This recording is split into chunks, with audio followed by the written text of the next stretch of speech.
high schools. If it's the sport you care about, we're talking about it. The Full Court Press on Sports Talk Radio, 106.9 FM, 1390 AM. The Fan. Happy Thursday, everybody. May 27th, 4:01, your kickoff time here on the Full Court Press. Eric Frandsen, Ajay, Salvesen on 106.9 FM, 1390 AM, The Fan. Hope you are enjoying your beautiful day outside, by the way. Beautiful day. Gorgeous. Great day. Get used to that. In fact, not too hot. Gonna be getting, it's warming up. That's going to be changing very soon. Hey, I just said Thursday, huh? Did you say Thursday? Dude, I've been jumping a day ahead the whole entire week. It's got to stop. We were a day behind yesterday. I know. I kept saying it was Monday. Dude, I'm having issues. Well, yes, but that's besides the point. That's another story in itself. Eric, hi. Hi. If you all want to join into the show, you're more than welcome to. You can text in at 435-339-0321. That's the text in. Then your messages, or at least the cost of your messages, is per service to your contract. So if you have unlimited texting, then it doesn't cost you a dime to text out Eric's whole entire name, letter by letter. Would not cost you anything if you have limited texting. That's awesome. If you want to call into our show, like Brett did yesterday, you can do so at 435-752-1069. So to text in 435-339-0321. To call in 435-752-1069. A little bit to get to today. NBA making some adjustments. Maybe looking at a 20-team playoff format. What would that look like to the NBA playoff bracket? Some things change, other things don't. Brent Guy, the story came out on ESPN thanks to Ivan, is it Maisel? Ivan Maisel. Maisel, thank you, on ESPN.com, of Brent Guy, who's been dealing with a bipolar disorder. And he's been dealing it for about 30 years, 31 now. And it's a really great story, really telling of the guy Brent Guy is off the field and what he was dealing with, which is hard, tremendously hard. And if you haven't found the story, go to ESPN.com. It's there. I've tweeted it out. If you follow me on Twitter, you'll see the link. Yeah. The only thing that I think is missing from it, there's a lot of interesting detail there about how he hid a bipolar disorder for 30 years. From everybody. Only his wife really knew. Even his children didn't fully understand what was going on. But coaches, athletic staff, training staff, none of them knew. Right. He managed it. He hid it. He did have a breakdown. He talks about when he was an assistant. He went crazy. He hadn't slept for days, and then all of a sudden he just snapped. They were trying to put a sedative in him, and he thought there were evil people trying to drug him, and President Bush was coming after him. It's a really crazy story. But the only thing that is left out of that entire story is any reference of him as a head coach. Yeah. He talks about all these different great coaches that he's been with as an assistant and places that he's been. It never mentions his time as a head coach at Utah State.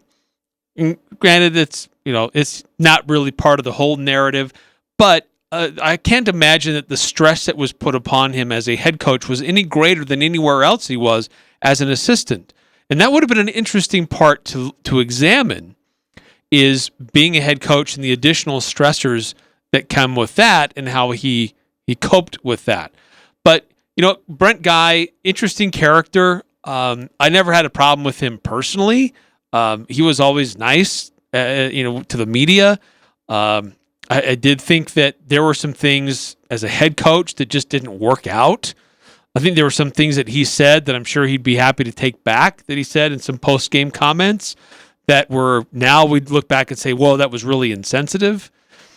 But I just don't think that he really had the facilities to recruit to the whole time. He was dealing with a pretty It was a bad hand of cards, yeah. Yeah, but there were a lot of expectations on him, too. Here's a guy that was part of the program before. He was at Boise State. He was at Arizona State. He had a great pedigree, and it looked like, hey, this is going to be a great addition coming back to Utah State, and it just never really worked out.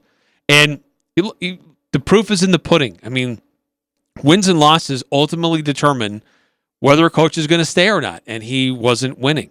Now, He was able to recruit some guys at the tail end of his career that Gary Anderson greatly benefited from. But regardless, it's a really interesting read about confronting some mental illness or different disorders that people have, and really kind of to be a little more conscious of what you say and who you say it around. Because he talked about how he was thinking about coming forward and talking to some of his close coaching friends, but then a movie came out and one of the main characters had this disorder that he also had. He's like, man, I'm not going to talk about it. This guy is, described in this movie as a serial killer, this really bad person. He has this same thing that I'm dealing with. I'm managing it better than that guy in the movie was. But if people say, oh gosh, you have what this guy has? Boy, are you safe to be around? Are you safe to be around our student athletes? So he hit it, and sometimes in not really good ways. And so finally, he called it quits this last year and said, you know what, I'm done, because of the stresses of how he was dealing with it and the new coaching job, the timeline of when they were doing things and how he would normally get himself going just didn't match. And so now really he's being an advocate, saying, look, I think I have an opportunity to help people better understand this and to maybe open up more dialogue about this. Well, it's interesting. Even a psychiatrist told him not to tell anyone that he was dealing with it. That, as you said, 30 years ago, it was the stigma of that was just too risky, if you will. And then later on, he's at a movie, a 1991 film called Silence of the Lambs. Right, yeah. Of a 29-year-old who's dealing with manic depression. He's like, oh my gosh, I'm sitting in the same carriage as this guy. Like, I'm riding in this carriage with the guy Silence of the Lambs. And that's when he kind of was like really tripped out by the whole entire thing. And he was terrified of it. Yeah, there's a story that is shared about him getting prescription medication to help him manage it. And there was most of his career, he had his wife pick it up for him. One time he went to a pharmacy to go pick it up. And I think this was when he was at Boise State. Yep. I can't remember. Yep. He goes to the pharmacy to pick up his meds, and the pharmacist recognized him and starts chatting up the football team and what's about this and what does he think about the season, Picked up his meds and never went back to that pharmacy again. Switched his meds the next day because he didn't want people to recognize him and recognize what he was doing there, picking up his medications, because he was really embarrassed by it. Yeah, he'd wear a cap on his head. He'd wear glasses, and he would get to his appointments about a half hour early, and he'd just watch people who'd walk into the doctor's office. And as you said, he became an assistant coach at Boise State, then goes in the pharmacy, picks up a prescription, and as soon as the person had a conversation, he realized what was going on. And he was like, I can't be here. And you're right, he would switch to their place, and he was just, I guess there was a paranoia to it, but it was just a fear that someone was going to find out, and he didn't want anybody to know. And I can actually kind of understand that. That'd be tough to deal with. To say, oh, wait, if as an assistant coach at Boise State or an assistant coach anywhere, and people find out, it explodes everywhere. My question to you, to kind of sidestep this story just a tad bit, is if he were to have that issue in today's day and age, he does have that issue, how did he hide it so well? In today's age, how do you do that? Well, you have a very loyal spouse. Oh, yeah. Sean was amazing. Was it Sean, right? And yes, Sean is his wife. And you have to. He had a way of really had trouble sleeping, getting himself to sleep. That's a big part of this. With frankly a lot of other things. I'm not playing doctor, but if people can get a good healthy night's rest, that makes a big difference in a lot of the ways of how they function. And he wasn't sleeping, so he's taking pretty serious sedatives to get him to go to sleep. And so he was able to kind of slowly get his motor running in the morning and get him back into what he needed to do. And he was able to manage the day okay. But then when he was at his latest stop at Florida International, they wanted to do really a lot of things early in the morning, go full throttle first thing in the morning. And so that required him to throw a lot of caffeine at himself and drink tons of coffee. And it wasn't really working well. But it's, I think that, Jalen Moore opening up about some of his anxieties. I think that Kevin Love wrote an interesting piece about some of the anxieties that he has felt and dealt with in the NBA. I think these are good dialogues to be having, and I don't think anybody should look down on these people for having these issues. No. I mean, consider what they're able to do in spite of having these things that they're dealing with in their personal lives on the mental side. So I think it's good, and it's a healthy dialogue to be having, and I'm glad that he's bringing it up. What's unfortunate, though, is that too often these guys bring these things up after they've left the sport because they're too afraid to bring it up when they're in the middle of it. Yeah, do you remember? Excuse me. Do you remember when Tanner Mangum brought up his depression? Oh, yeah. How much support he got when he did. Sure, yeah. Just the amount of support he received.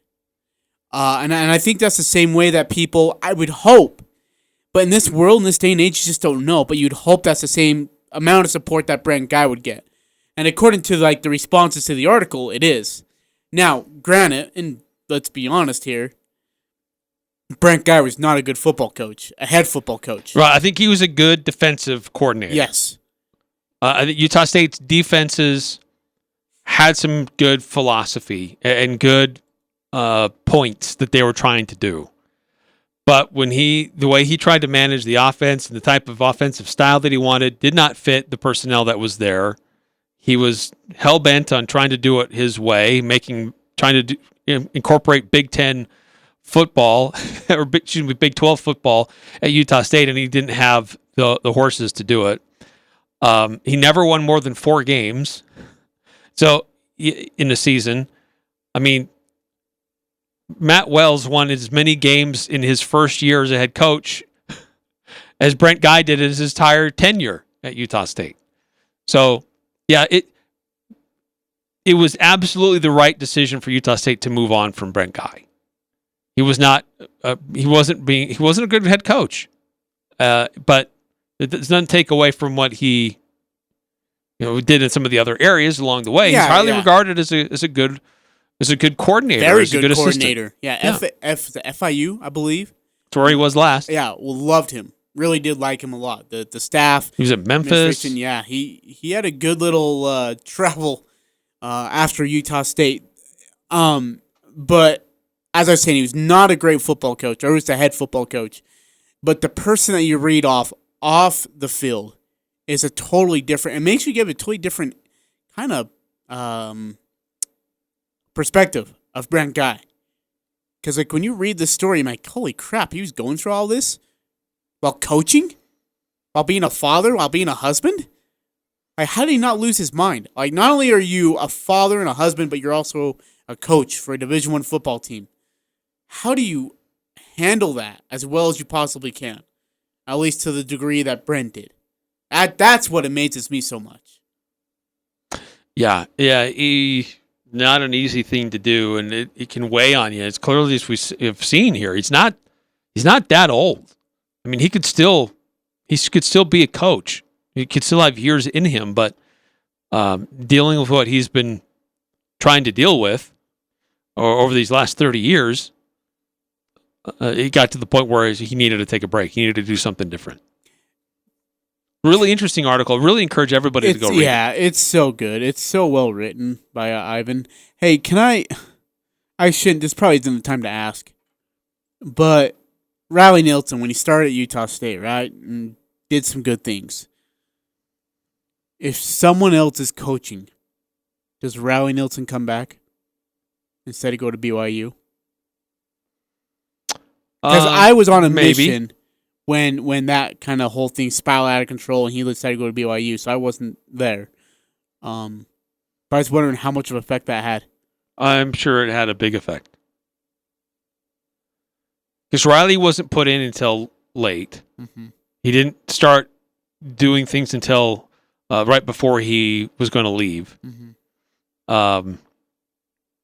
maybe if a certain call goes a different way against Fresno State, he's not called down when he actually, or the play continues when he was called down when he wasn't called down.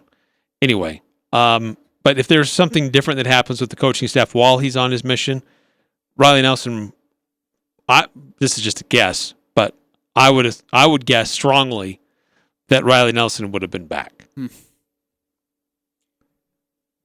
you think he would have been a successful quarterback here?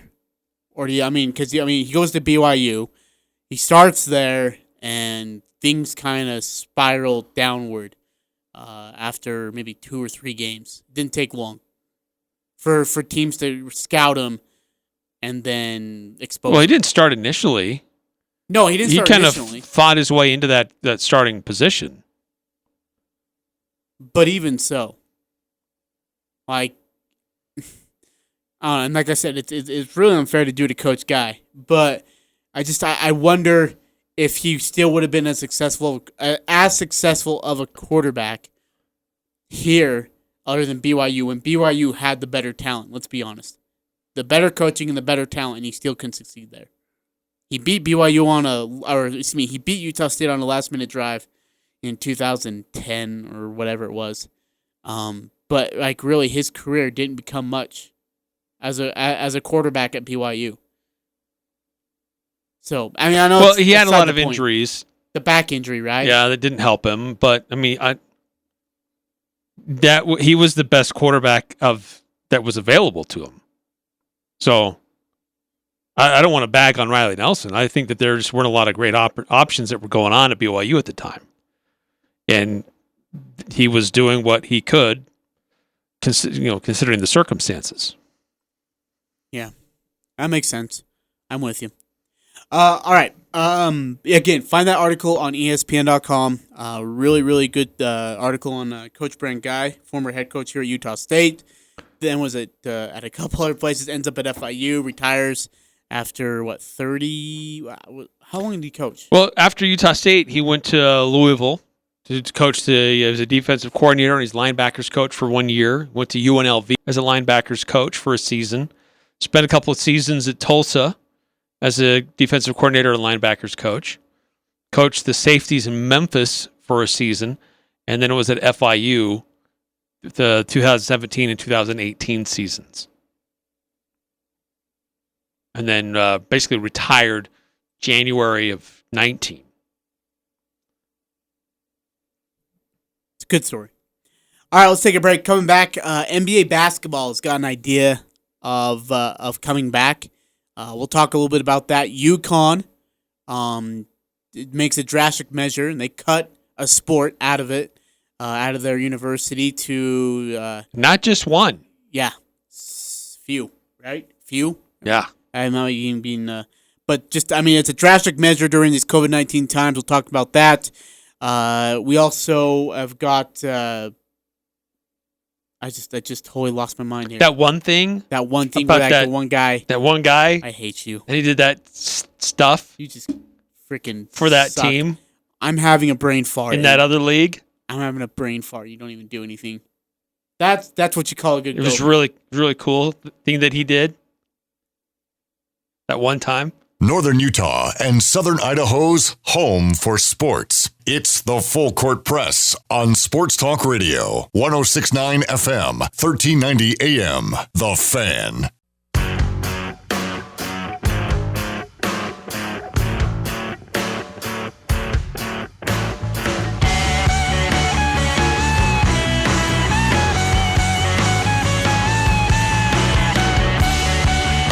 Eric Frandsen, Ajay, Salvesen on the Full Court Press, 422 here on May 27th. It's halfway through the week. Getting near the end of May. Eric Frandsen, Ajay, Salvesen, 106 on FM, 1390 AM, The Fan. By the way, I remember what we were going to talk about. That's the MLB. The guy, the thing, with that league. Shut the fetch up. You're such a jerk. I'm such a jerk. So the NBA was thinking about doing a 16-team playoff format. Now there's others, and there's sources saying that maybe that expands to 20 teams. This is on the heels of what the NHL formally announced just yesterday that they will do 24 teams. They will do your traditional 16, but then they'll expand it to include anybody who's on the fringes who may have had an outside shot of still making the playoffs. So they're not going to rob them of an opportunity to participate. Now, with that being said, Doris Burke of ESPN, NBA on ESPN, I should say, talks about this and says that there should be only one way to do this and for one certain reason. If the standard of safety is the first and primary thing, then it should be the 16 teams that have earned their way through 75 to 80% of games played. I don't believe under any circumstance that we should be exposing more people than is necessary to this virus. And then Adrian Wojnarowski of ESPN talks about the 30 teams and just doesn't think it can happen. How many teams in a league can you give a legitimate opportunity to get into the postseason? There are some who'd like to have all 30 have that chance. I think the traction on having all 30 teams in Orlando has waned over the last several days. Here's the thing is we're at the point of like, look, basketball players just want to come back and play basketball. This isn't like baseball where they're dealing with a whole other issue of finances and how come we aren't getting paid this certain amount of money and how come you're taking all the way this and that. This is just guys who want to come back and play basketball. And so you've got to find a way to, I mean, at least, and you thought that by now that Adam Silver would have put a plan together that makes it fair.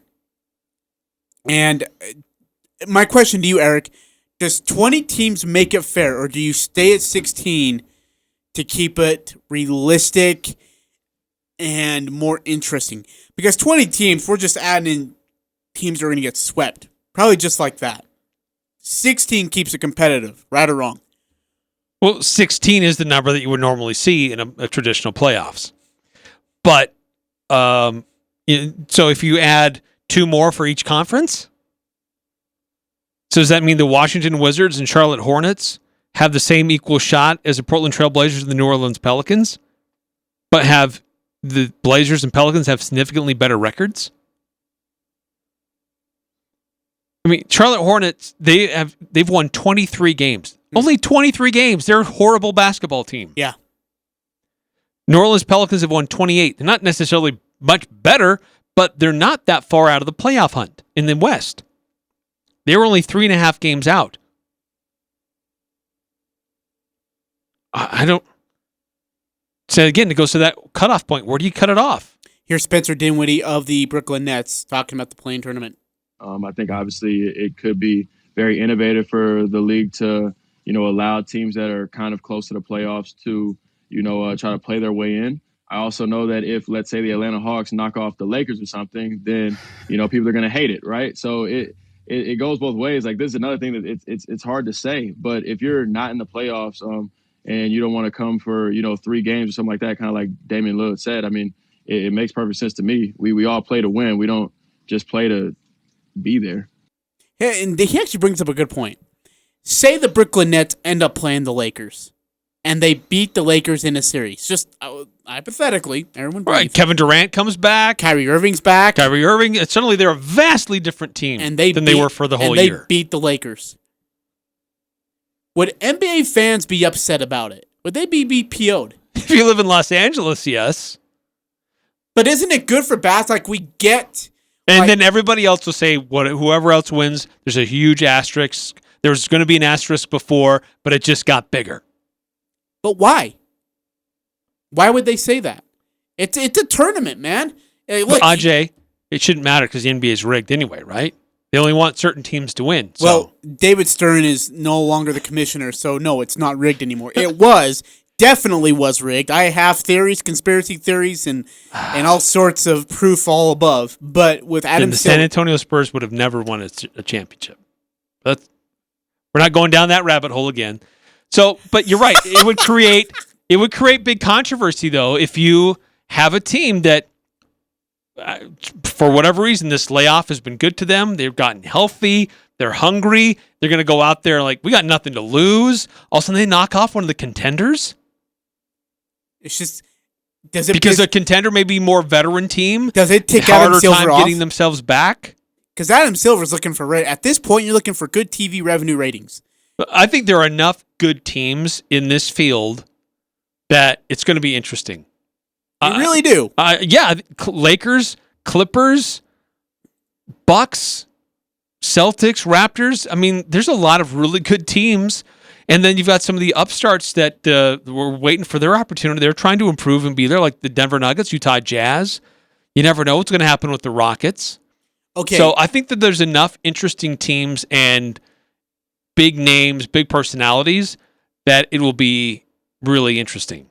Okay, so if a playoff format were to happen with 16 teams, you're looking at the following matchups. Bucks are the ones... No, when you say 16 teams, you mean 1 through 16, regardless of conference. Combined. Okay. So Magic get the Bucks, 1 versus 16. You can guess who the 1 is. Number 2 seeded, Lakers get the Nets, 15-2. If Kyrie comes back, that gets really spicy. Let's see. And then, actually, no, we'll go one side of the bracket, then we'll do the other side. So the one side of the bracket with 1 to 16 is the Bucks and Magic. And then the next matchup below them, 8-9 matchup. This is a good one. Heat and Oklahoma City Thunder. That's going to get ratings. That's going to draw ratings. The next one would probably get ratings as well because it's the 4-seeded Clippers versus the 13-seeded Mavericks. Kristaps and Luka Doncic versus Kawhi Leonard and Paul George and Lou Williams. I like it. 5 and 12 is good rating matchups. Boston Celtics versus 76ers. And you know the whole Eastern Conference coast is all about that. 5 and 12 Celtics Sixers. On the other side, ratings drop drastically. Lakers and Nets will only be the one to be able to hold up the ship on that side. Jazz and Rockets don't get you any ratings. It's a sweep for the Rockets. 4-0. No. Yes, it is. Eric, Rockets aren't losing to the Jazz without Bogdanovic.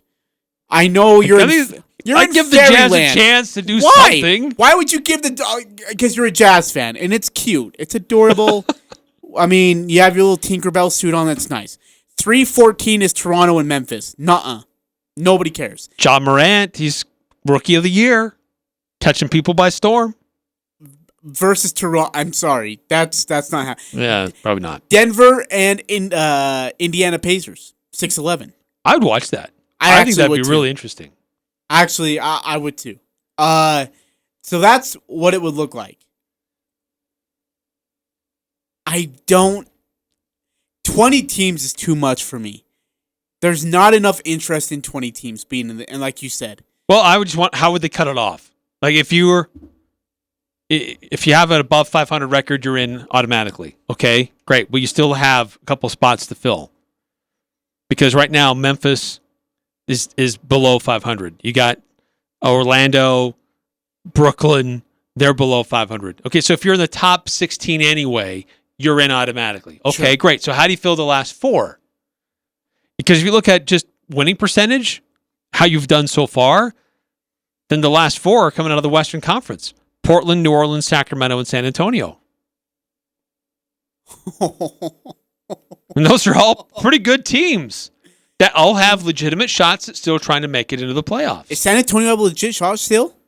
They're only half a game behind Portland, New Orleans, and Sacramento. They're 4 games behind Memphis, who currently has that number 8 spot in the West. Hey, speaking of KD and Kyrie, really quickly, offset here, but Spencer Dinwiddie on just that. I mean, that's the $1 billion question, right? But that's not something that I can answer, really. I mean, I don't know. I know they're working very hard. I know they're both coming back from injury, obviously. They're 2 of the hardest working guys in the NBA on the court, and 2 phenomenal players. And if they are able to return and if that's the decision that they make, obviously our aspirations turn from playoffs to championship.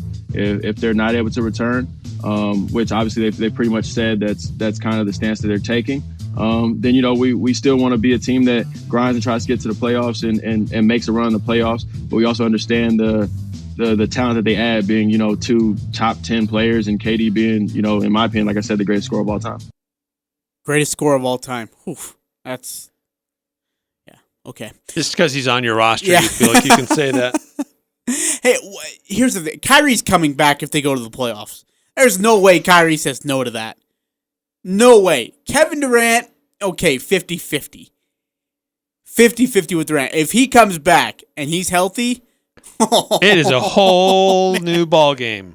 If you're LeBron and the Lakers, aren't you a little PO'd about that? Like, yeah, you get Brooklyn as a 15th seed, and they get KD and Kyrie coming back, and that's who you got to face for 5 games in a neutral environment setting. Man, what a way to set the stage for this whole Everyone tournament. says that this is LeBron Bam, James' best best chance, and then you get KD and Kyrie versus LeBron James and Anthony Davis and Alex Caruso if you really want to go that far. Oh, don't short Alex Caruso. Stop it, Eric. I swear to life. Hey, by the way, he's pretty good in G League too.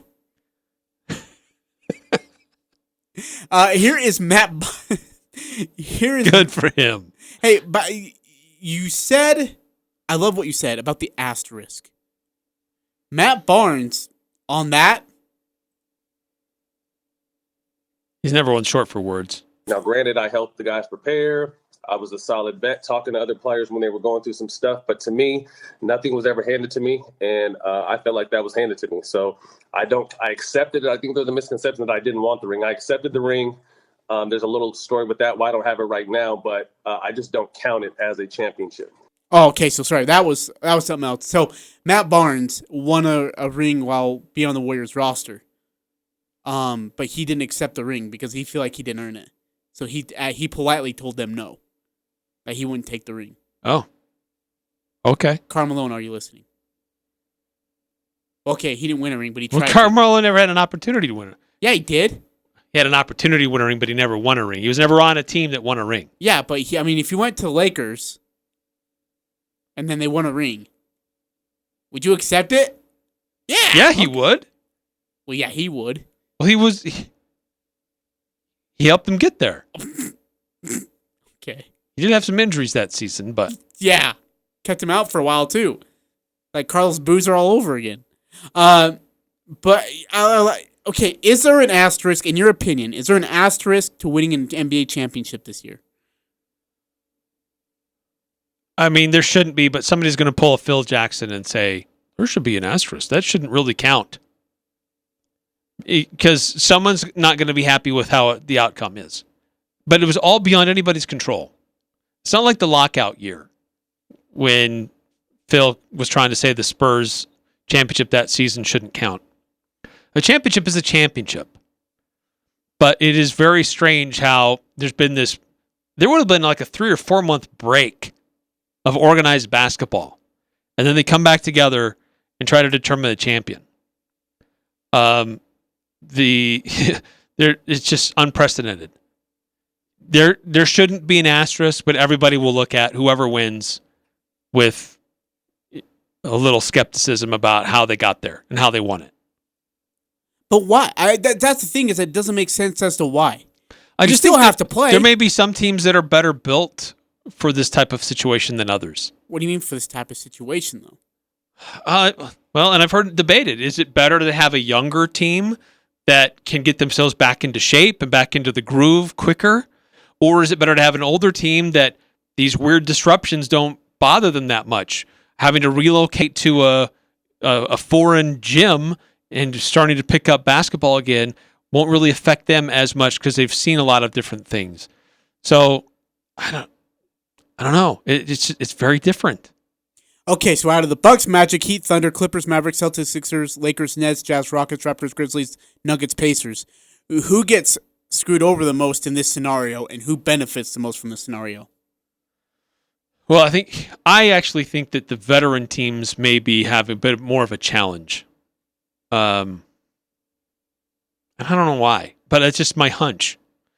Because it's not like there's a lot of weird travel that's involved, but it's the possibility of having a lot of games in a shorter amount of time to try to get it caught up and make it happen. Your traditional schedules are out the window. Yeah, true. So maybe a younger team like the Milwaukee Bucks may be better positioned than like the LA Lakers, who are more veterans. Makes sense. Really quickly, here's Adrian Wojnarowski on the format, its potential, and how it would actually have to come to be. There's a Board of Governors call on Friday right. With the league office and the owners around the league. And there's a sense that possibly Adam Silver will have something to present to them, and then they can start moving forward with the Players Association about recalling players into their markets and having a training camp and getting to Orlando and playing games possibly by, tipping off by the end of July in Orlando. But I think you're going to see one way or another a more complete picture of what the NBA's return to play will look like by the end of this week. Less than the 30, but more than the 16 teams that you would normally go to the postseason with, 8 in each conference. Now, whether that number is 20, whether it's 24, there's the play-in tournament that the league had looked to do in the future. They may get a chance now to do it now. There's the possibility of a more complicated pool play scenario, but it is starting to feel like the answer for the league is somewhere in between 16 and 30. Hey, let's really quickly look at the Jazz. The situation there. No Bojan Bogdanovic. He's done. Mike Conley has not been Mike Conley since game 1. Consistently. Right. He had moments and you don't, where he was looking like, okay, he's fitting in, and then he would regress. But he was fitting in just as this whole shutdown happened. And then Jordan Clarkson's your lone guy off the bench who actually can contribute and score. Consistently, yes. Yes. Which presents a problem against a deep team like the Houston Rockets. But no Clint Capella anymore because he's gone. So now you're going to find out how really good this Houston team is and if their small ball thing can work without Clint Capella. Because the Jazz got torched by Clint Capella because he owned Rudy Gobert. They got torched when they shifted full bore to the small ball, and the Jazz didn't have a counter to it. Which, by the way, is now where they're at. So why did the first game when they did that, but the second game when they played them in Houston, Jazz played them a lot better. It took a pretty dramatic shot from Bojan at the end to win the game, but the Jazz handled it a lot better. So teams saw what Houston was doing to the Jazz, and they were replicating it, and it kind of baffled Utah for a little bit, but then they made their adjustments, and they were getting better at handling the small ball, all the 5 shooters out. And so I still have confidence in Quinn Snyder and his coaching staff that they'll be able to figure out a way to work around it. You still got to stop James Harden. You got to stop Russell Westbrook. And they don't have a guy on that team that can do so. Rudy Gobert versus Russell Westbrook. That was the matchup in Houston. As weird as it sounds, Russell wants to get to the rim. Jazz would let him shoot from the outside. He's not a great outside shooter. If he gets in rhythm and starts hitting it, then you're in trouble. But he wants to attack the rim. And so you put everybody else out and just stick Rudy on him to protect the rim. And that's what the Jazz were doing in Houston. The problem is with this is that they can expose the Jazz for about everything without Bogdanovic. Offensively, who can be that guy to score? If Mitchell's forcing it and it's not working, who else besides Clarkson coming off the bench? Well, and I also that's what scares me. I think the bigger question is, how are the Jazz going to work together as a team? Are they going to be on Team Donovan or are they going to be on Team Rudy? Are they going to let all that get behind them? Because I think there were other things that were going on. The Jazz were not being really good at how to do the pick and roll and get Rudy the ball down in the post before this whole COVID thing blew up on them. And so if they can figure out how to work together to win games, they've got a great weapon down low that they just weren't getting the ball to him. And how much of that was what Houston was doing? Maybe some of it. But I think also there was what's the right term? Kind of a seduction to try to play Houston and beat them at their own game. That's not who the Jazz are. 7-game series, because Adam Silver wants to go through that 7-game series, first, second, third round, so on and so forth. Do the Jazz make it 5? At least. No way. Even on a neutral court, against a talented team like Houston, and they are talented without Clint Capella, you still think they can hang with them for 6? Yeah. That's bold. And the Jazz get them in 6. Okay, now you're just starting to just to be dumb, which is, I mean, whatever, drugs or what. I mean, your life, your choices. So if they had Boyan, how different would your opinion be? They'd be 6. Boyan That the Jazz would win in 6? No, Jazz would lose in 6. So you have the Jazz losing no matter Jazz aren't Boyan beating or not. Houston in a 7-game series. See, I think they would. The Houston experiment was Mike starting to fall D'Antoni apart. is a better coach than Quinn Snyder. Quinn Snyder gets out-thought, or whatever that word is. He gets out-coached incredibly by Mike D'Antoni. And for some reason, the Jazz can't play offense against the Rockets. They struggle offensively versus the Rockets. And again, you're trying to stop James Harden. You're trying to stop James Harden on a neutral court. It's just not happening. Not even there. With Bogdanovic, they're losing in 6. Without Boyan, they're losing in 4. You have little faith. 3 of those 4 games are by 15 or more points. 6-2-9-4. One thing you have to remember, he is Quinn, and will have weeks and weeks to prepare if this is the playoff seeding. That's true. That's a good point. 6-2-9-4. That's, yeah. That is a good point. But again, you're... As much as we can plan, like, do you remember the whole, like, Ricky Rubio standing behind James Harden and guarding him from behind? Sadly, yes. That was Quinn Snyder, man. It was. And Dennis Lindsey's like, hey, we trust Quinn Snyder. Well, game 1, it was atrocious. But did you see how it changed over the course of the series? No. It changed a lot. Harden's numbers went down game to game. Because the Jazz figured out how to do that in the right way. It was the right philosophy, just the execution wasn't right. It's right philosophy? What are you talking about? Then freaking Harden goes to the hole, lobs it up for Capella, who throws it down.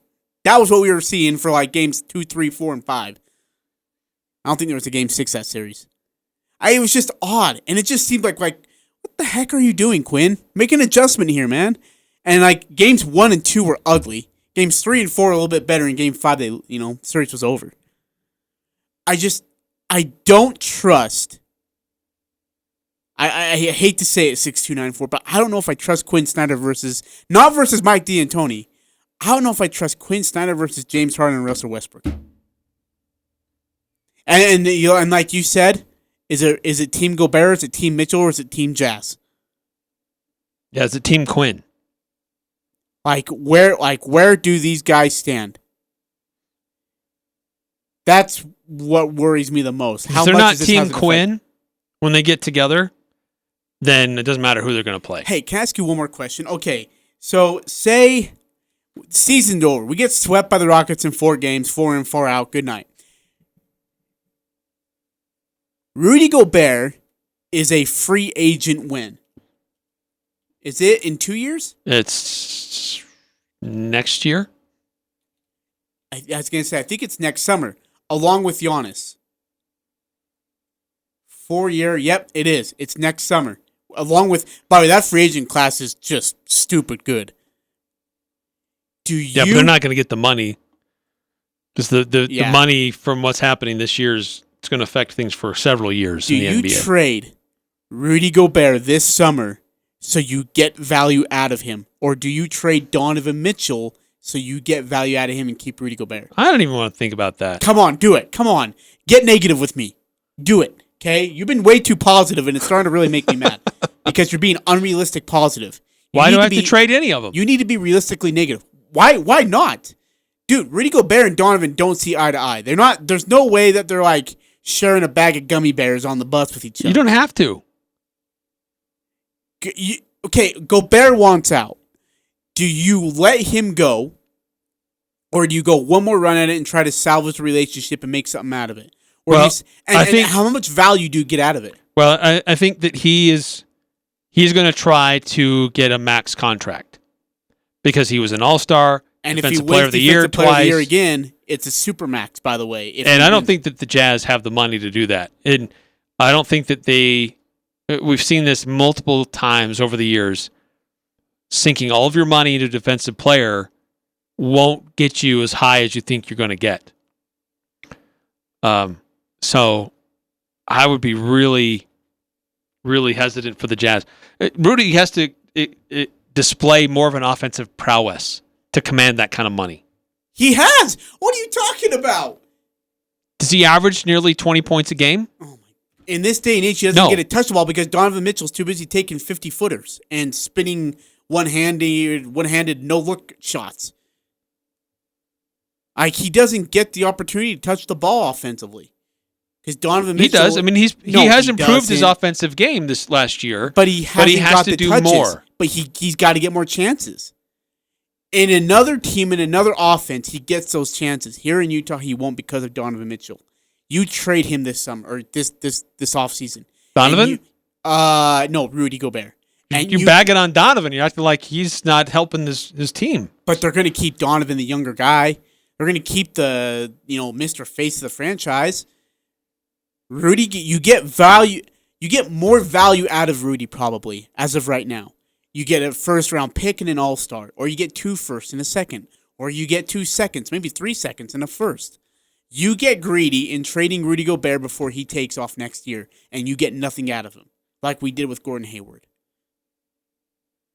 Get greedy and get the value now. So it's more about accumulating assets than trying to win.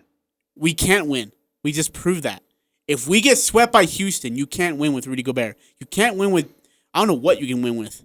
If you have Donovan and Rudy on the team and you can't win in the first round, you shouldn't be. You gotta do something.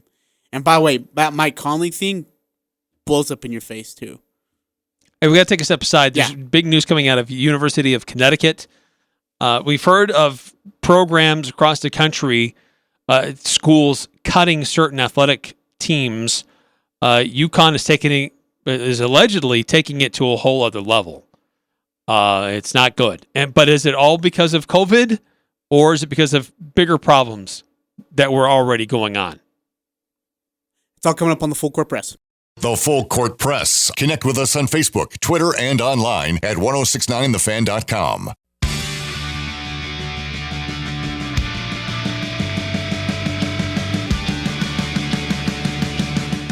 Eric Frandsen, Ajay, Salvesen, Full Court Press, 4:52 to wrap up another show, get you ready for Thursday. Eric, UConn is making some drastic decisions here. Well, according to Pat Forty and Sports Illustrated, says that there are, and he's not the only one reporting this. Apparently, there's some additional media outlets that are reporting that UConn could be cutting up to 8 sports, dropping 8 sports, and going to the minimum of 16 to still be considered NCAA Division I.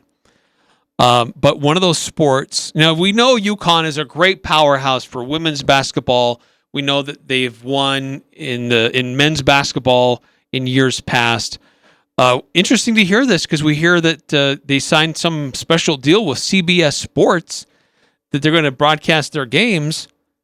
But the thing is, they've been running a deficit in excess of $40 million just this last year. $40 million? $40 million. Oh. Yikes. So one of the things that they're talking about is dropping 8 sports, and one of them it could be football.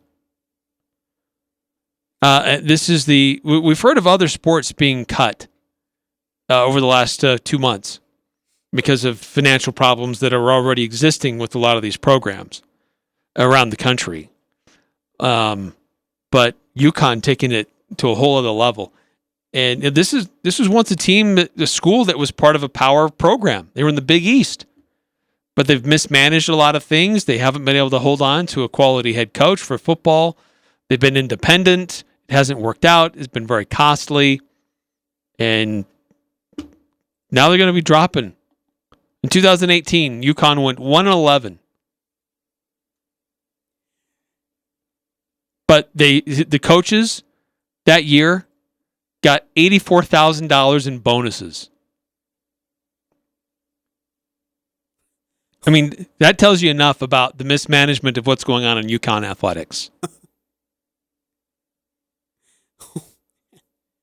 Oh, boy. It's bad. So wait. So all the big games, because they've played quite a few big games during the non-conference. Well, the question is, when does it drop? Does it drop immediately? And what about all these deals that were just announced? Wyoming just announced they're going to go to UConn in 2021. FIU announced a series with UConn for 22 and 23 seasons. So what happens to the future schedules if this team just all of a sudden bails? You got to reschedule them, or you just got an extra bye week. I don't know. It's messy. I think you'd have to reschedule it. Now, if it's this season, it's understandable. If it's in 2 to 3 years, you got to reschedule the game. You got to find somebody else to play because you have time. Well, I say you have time, but maybe you don't. But it's dropping football. Dropping football. And what we've seen is that if a sport was dropped, their coronavirus, the COVID-19 pandemic, that it seems to be the convenient excuse. Because there was already problems in financial mismanagement. It's been a big problem in college athletics for a long time. Oh yeah, it's been huge. What the imbalance between what football does compared to the expenses for other sports, so out of whack. No, that's a good point. Well, it's crazy. Like you said, how much football makes. If you were to take Utah State basketball and they go play some of these road games at big time universities, and they're able to make that much money, be sitting pretty right now because Craig Smith has done a great job scheduling big time programs.